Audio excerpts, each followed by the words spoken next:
The other day I benched 315. Now, I was watching a Greg Doucette video not too long ago, and he said something to the effect of most people without using steroids are not going to ever be able to bench 3 plates due to genetic restrictions. And frankly, I don't really know how true that is, but I do know that I don't feel like I have exceptional genetics and I benched 3 plates. So I'm going to tell you how I did it. Now, first thing to remember is that the way that I've trained my whole life has been aimed at type 2 muscle fibers, so heavyweight, explosive movements, football before going into powerlifting. So I really have always trained in this way, so that may have given me an advantage. But I'll tell you exactly, I've done this for several years. I didn't just, all of a sudden be able to bench 315. In fact, my best lift with 315 is for 2 full reps with a pause at the bottom. So I have been stronger than I am now. But the way that I've done it is maybe I started strength training really properly about 2.5 years ago. I was done playing football. My college career's over. I'm grown and I'm done messing around with football. So here I am, wanting to progress into a different sport. So in football, it doesn't really matter what your max bench is. So I never really went for, while I was lifting heavy on bench, I was more focused on heavy squats and things that were going to help me with speed, hang cleans, power cleans, that sort of thing. So I really started dialing in on weightlifting, and with my undergraduate degree being in exercise science, I learned how to do mini periodizations. And this is the answer. If you want to be able to bench a lot, squat a lot, deadlift a lot, mini periodization is probably the best thing that you can do for yourself. That's aside from, using gear. I would never use steroids. I don't think I've never been tempted. It just, knowing what their side effects are, it's just something I never want to do. So the next best thing is progressive overload. So as far as progressive overload goes, what does that mean? It means slowly, incrementally lifting more and more weight until you kind of get to your max. And the way to do that properly, like I said, is with a mini periodization. So with a mini periodization, what you do is you start with, you find, what's your 12 rep max, and then you'll do your, 3 sets of 10 with probably, roughly your 12 rep max. That should be a pretty dang good workout. And you'll do that for like a month, and you'll add weight as you can. So let's just say at the high volume end of a mini periodization, I start off with 1 plate. That's all I can get for those 3 sets of 10. Well, as the weeks go on, week 1, I'll do 3 sets of 10 with 135. Maybe the next week I can do 140. Maybe I can't. Maybe it takes 3 weeks to progress to 140. But you continue to do that higher volume to build up your base strength. So once about 4 to 6 weeks are over, you progress up to a little bit higher weight, but only 8 reps. So let's say I go to 155 for 8 reps, 3 sets of 8 reps. Just go, go, go, go, go. Well, once another 4 to 6 weeks are up, again, I'm going to try to progress that as best I can. Let's say by the end of that, I'm starting to make some real gains, and I'm up to 175 for sets of 8. Heck yeah, that's awesome. Well, I'm going to move up to 5 to 6 reps, and I might even hit 200 pounds for 5 to 6 reps. And then, 4 to 6 weeks of that, move on. We'll drop down to 2 to 4 rep range. So 2 to 4 rep range, maybe I'll get 225. 3 sets of 4, boom, boom, boom. At that point, you've probably built a significant amount of strength, and so you do a deload week and then start all over again. Only this time, at the high volume end where you were doing 135 for sets of 10, do 155 for sets of 10, and you will have built enough strength that you can progress it. Even if it's just 140 for sets of 10 on that second periodization, you've still built strength. So you stick with it and grind for several years. And that is what it takes from a beginner. It takes several years, generally speaking, 2 to 3 years probably. If you have the genetics to do it, if you stick to it faithfully, in a couple of years, you will hit that 3 plates. Now, there's a lot of things to be said about this. But the main one is that this principle of progressive overload doesn't lie. If you aren't progressing properly and these reps are too easy, you won't make the gains that you need to in order to hit those 3 plates. If you're adding too much weight and you're not able to hit your reps and you're ego lifting and you're pressing more than you ought to and bouncing it off your chest, you're not getting a good solid pause. Number one, you're probably going to injure yourself. Bouncing the bench bar off of yourself is really stupid. It's a good way to add sudden tension to the tendon from your pectoralis major.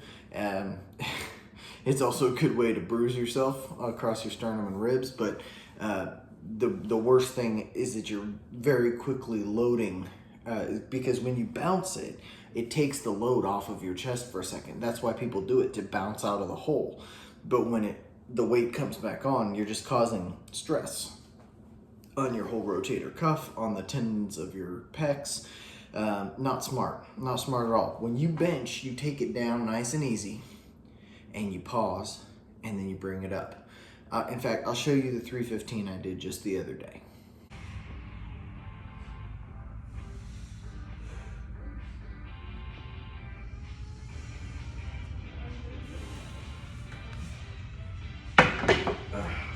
There it is. You saw the pause. You saw the grinding on the way up. I got it done. There was nothing fancy about that. I didn't even have my wrist wraps on that day because my wife took them and she had them. So you don't necessarily need any equipment or anything like that. You can build your strength up to where you can do it. Progressive overload, don't cheat because you will injure yourself. Those cheat reps, you'll injure yourself. Don't do it. It's very tempting, especially with bench, because everyone wants to know, what's your bench? What's your bench? What's your bench? You want to tell them a big number, right? But you can't really do that.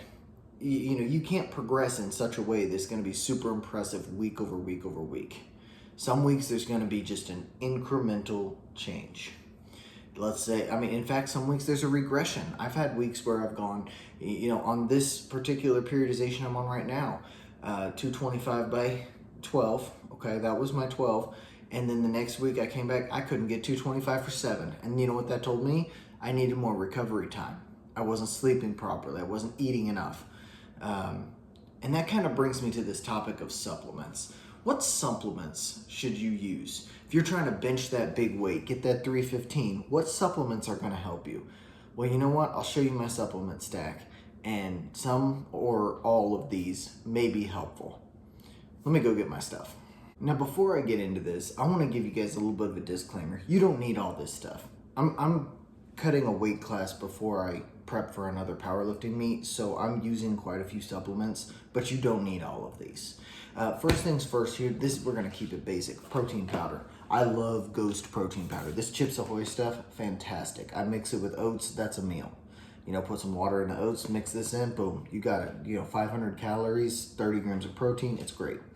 But a high quality protein powder helps you get the protein. Muscle's built with protein. You can't gain the muscle you need and stay lean without eating lots of protein. You gotta have it.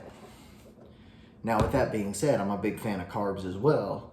I'm not an anti-carb person. You need carbs to lift big, but protein is just super important. Everybody knows that. Okay, so let's do some more basics. Creatine. Now, you can get the creatine powder. It works just as good. I like gummies, and I think they taste good, and I got these on a trial thing for $5. So this is just creatine gummies. But again, you just get the powder, mix it in. You get $14 at Walmart. Will get you 90 servings of creatine. Creatine's super important.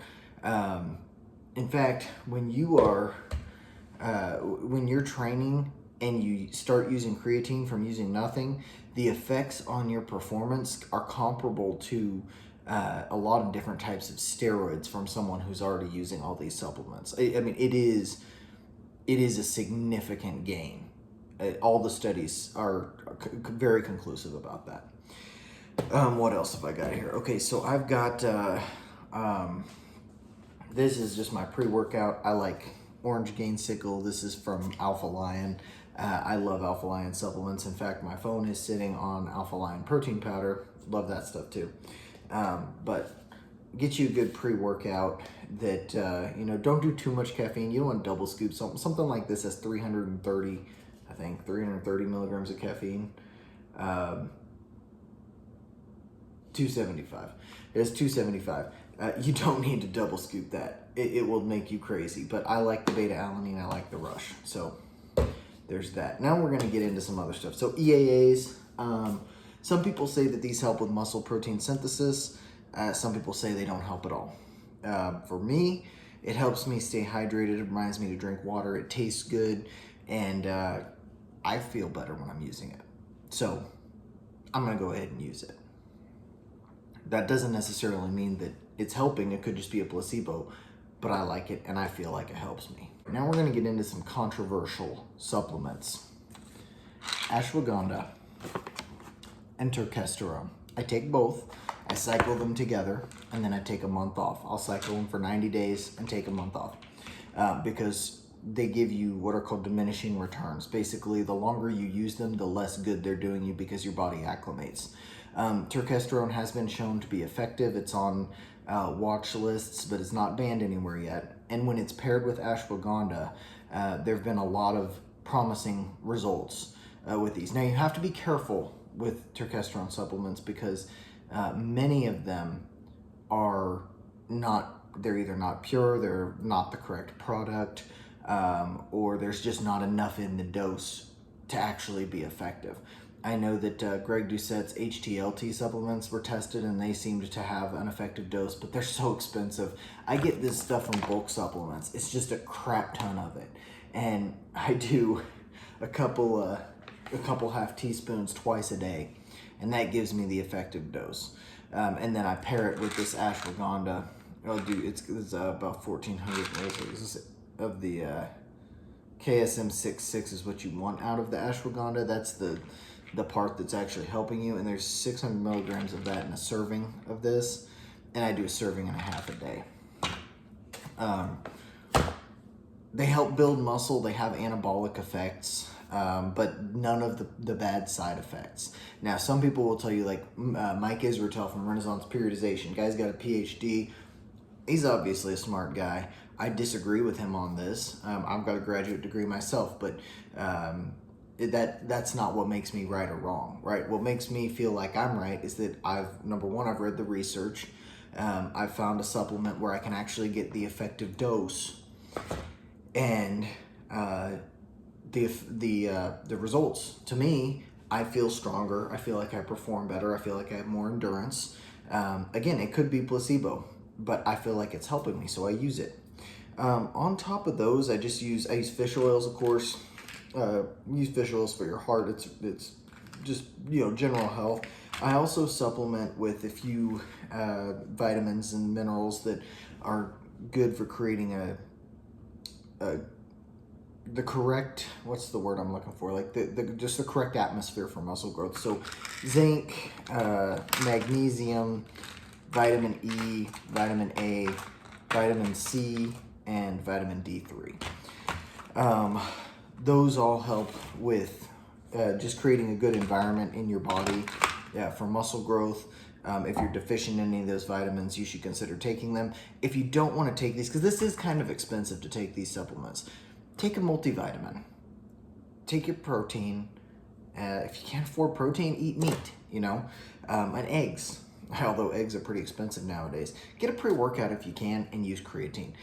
If you get the cheap creatine at Walmart, one of the cheaper pre-workouts, and then you grab yourself a cheaper protein powder. They are good. Like Body Fortress protein powder, it's fine. I use it. I've got a tub over there, and it's the cheapest one.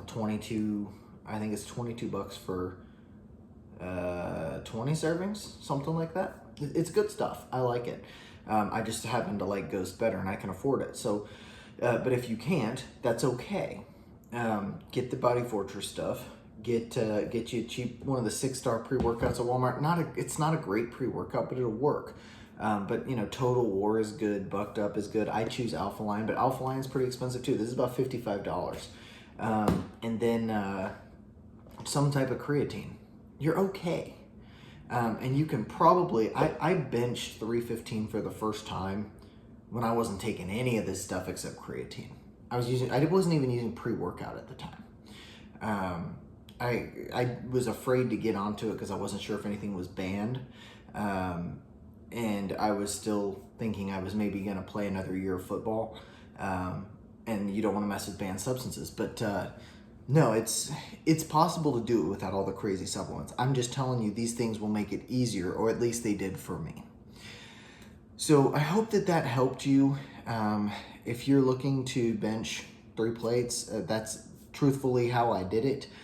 These are all the supplements that I use. Don't touch anything else. I eat about 3,000 calories a day. I weigh about 190 pounds. And I'm very active. I get 10,000 steps a day. I do 20 minutes of cardio every single day. And I lift weights 5 days a week. So, obviously, personal habits, the way that you cook things, what you're eating day to day, all of that matters. But this is just part of that. If you want me to get into that other stuff, leave it in the comments, and I will talk to you guys next time. Bye.